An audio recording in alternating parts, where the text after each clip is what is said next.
9 American Tomahawk missiles are racing directly across the Gulf of Oman, just 10 meters above the water. At this altitude, the flight plan assumes they are effectively invisible to the enemy. On a dark stretch of the Makran coast, an Iranian radar operator watches a faint contact flicker on his screen. The hit is low, but it's consistent, and it's 40 kilometers past where his horizon should physically end. Under normal conditions, the curvature of the Earth acts as a shield for the missiles. Because radar energy travels in a straight line, anything flying this low should be masked by the horizon until it's less than 30 kilometers away. But the summer heat over the Gulf creates an evaporation duct, a layer of warm, wet air sitting right on the surface. This layer traps that energy and bends it along the curve of the water, carrying the radar's reach far beyond its physical limit. The operator trusts his screen. He keeps the radar transmitting and alerts every coastal defense battery within 300 kilometers. Along the shoreline, crews scramble to rip the tarps off their launchers. The atmospheric physics of the Gulf just threw out the American script. The stealth strike has been compromised, and the entire coastline is on high alert 12 minutes ahead of schedule. Inside an EA-18G Growler, the electronic warfare crew receives a burst of data over the strike frequency. They've been spotted, and the original plan is falling apart. The crew has seconds to make a choice. They can wait for the scheduled jamming window, which gives the enemy 10 more minutes of clean tracking data. Or they can jam now, announcing their presence early and risking a total lack of electronic cover when the missiles actually reach the target. They execute the change over link 16 in under a minute. Noise floods the Iranian frequencies, and the impossible contacts on the coastal screens dissolve into static. The element of surprise is gone.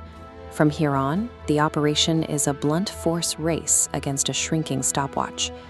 On the destroyer that launched the strike, the radar suddenly picks up a new threat closing from the coast. It's fast, it's low, and it's heading straight for the hull.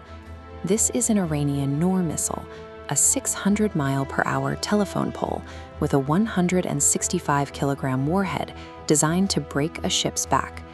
The tactical action officer has 9 seconds to decide if he should fire. It's a terrifying choice because the sky is currently filled with the ship's own identical-looking Tomahawks, flying outbound along similar lines.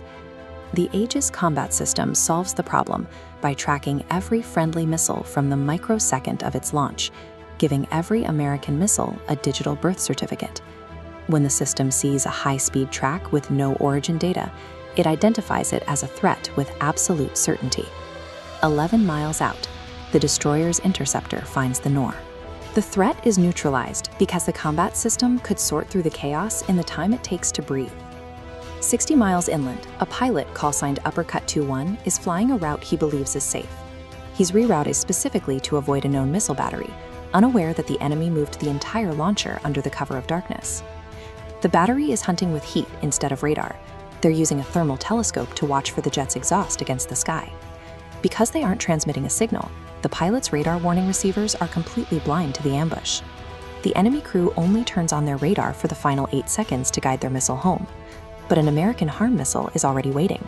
It detects that 8-second burst and rides the beam straight back to the source before the enemy missile can bridge the gap. The exchange proves the primary law of the modern sky. The moment you emit a signal, you provide the enemy with a map to your own destruction. As the Tomahawks reach Bandar Abbas, they transition to internal cameras. They use photographs of the terrain to bypass the electronic noise of GPS jamming and guide themselves into the port's missile shelters. Nearby Russian-built Pantsir systems fire back, but they struggle to find a lock.